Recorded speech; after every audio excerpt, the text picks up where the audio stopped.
Nigeria has participated in 18 Olympic Games. Our first was in Helsinki, 1952. The last was at the Paris 2024 Olympics. So I think about 73 years have passed. In that almost 3.5 quarter of a century, Nigeria has won 27 Olympic medals across 6 sports. Nigeria has a population of over 200 million people. My name is Chika Chukwumerije. I'm honored to stand here as one of the winners of Nigeria's 27 Olympic medals. Today, I'm here to share my story. It's a personal story. My story is based on 4 pillars. 4 pillars will help me describe how I survived the Olympics, how I did well. The first pillar was character. Character was in the foundation, and I'll need to go back to how it all started. My late dad and my mom. In my foundation, routine was ingrained. Everything was very regimented, very disciplined. I'm the last of 8 children. We were 9 black belts, including my dad. And when I was young, everything had a time. Time to sleep, time for sports, time for education. It was regimented all the way through. And this was how the routine started for my developing my character. Among that routine was sports. We used to do Taekwondo and swimming every week, like clockwork. My dad had only 2 instructions. The first instruction was always be on time, don't be late. And his second instruction was never give up. We don't finish when we're tired, we finish when we're done. And that was the foundation of who I became later in life. Now, doing Taekwondo and swimming as a child stirred up liking sports. So as a child, we used to like sports. And what we used to look forward to was huddling as a family and watching the Olympic Games when I was small. So every 4 years, when the Olympic Games comes, I used to watch the best from the world. That is when the second pillar came up, the pillar of passion. As I watched these best from the rest of the world, I thought to myself, I want to be there. I want to be like them. I was still small. I want to be like them. This combination of character and passion, in the case of my family, could be seen decades later when I look back and look at our rap sheet.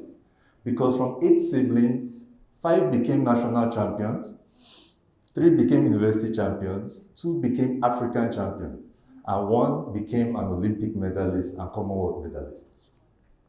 So, when the years passed, in 2000, when I finished my secondary school, that spark from watching the Olympic Games, it became a raging flame. And I found out that one day, I don't know exactly when, but I just saw myself on the Olympic podium. And that is what threw up the 3rd pillar, vision. The vision of I want to be on that podium. That was the 3rd pillar. The vision told me where the destination was. And the journey started. Between 2000 and 2004, I now encountered the challenges. In 2004 was the Athens 2004 Olympics. That was my first Olympic Games. But in that period, I went through quite a few challenges. The first challenge was my father. Why are you combining sports and education? Focus on school. As an 18-year-old, when a parent does not agree, it's difficult to move on. So I had to face that challenge. The second challenge was the lack of systemic support.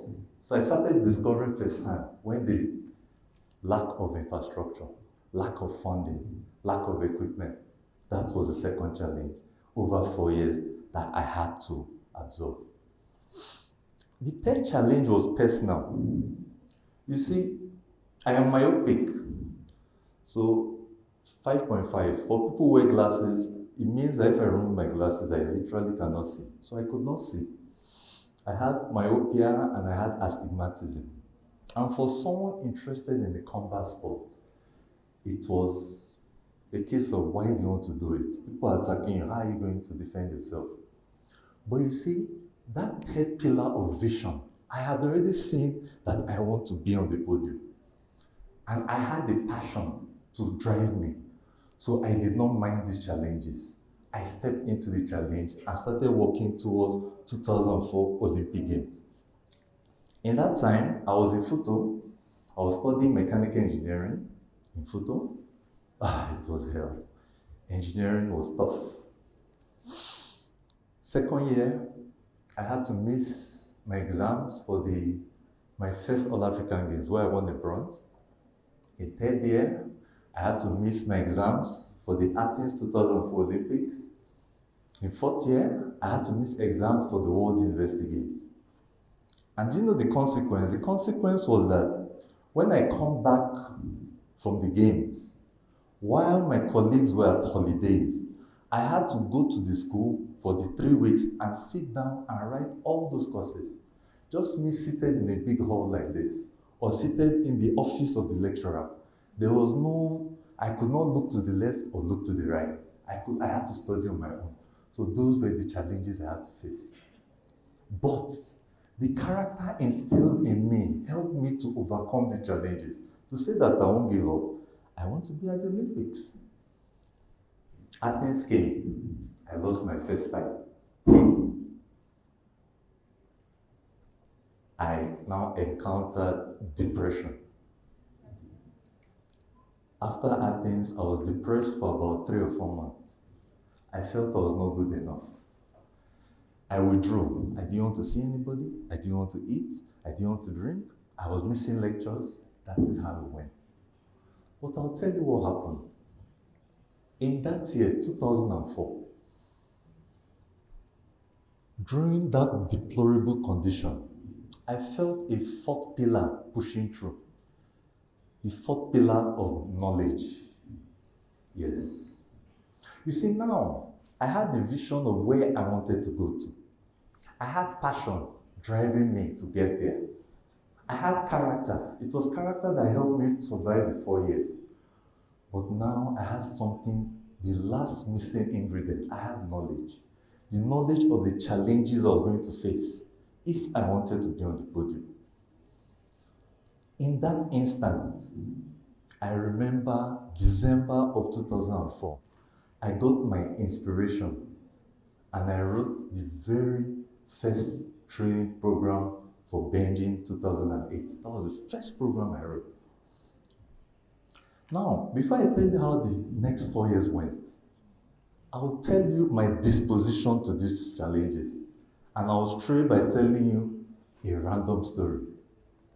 In 2006, I was part of a reality show. It was called Survivor Africa, where they took 12 of us from across the continent and they dumped us on an island off the island of Contadoran near Panama.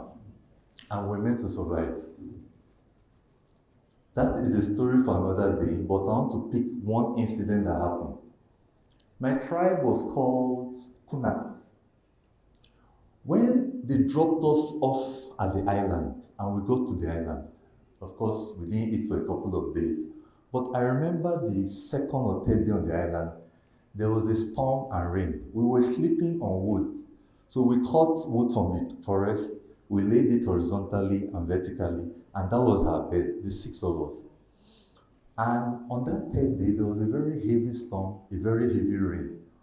And something happened. I slept through the rain, I slept through the storm. When I woke in the morning, I saw the other survivors looking at me in bewilderment. And Meti, the Ethiopian, said, Yaga, how were you able to sleep through this heavy storm and rain? And I smiled. And I said, before I came here, the purpose of me coming to Survival Africa was to enjoy the entire experience. So I did my research and I knew that as part of the challenge, I would sleep under the rain and the storm. So when I got there and the rain started falling and the lightning was striking, I was sleeping like a baby. And this was my disposition when I started preparing for Beijing.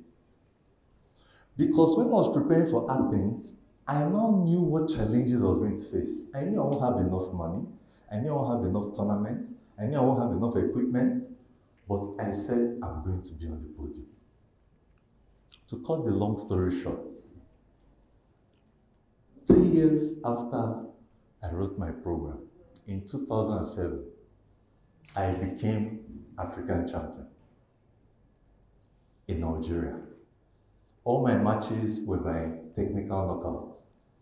A year after that, I won the first medal ever for Sub-Saharan Africa when I won a bronze at Beijing. En route to that victory, I had to defeat a current world champion. Beijing came and went. 4 years after Beijing, I used the same program to also qualify for London Olympics. I still won the silver at the All African Games. And that was how the Olympic journey went so far. I was disappointed in London. I didn't win a medal. But I could cope more with the mental this thing of it.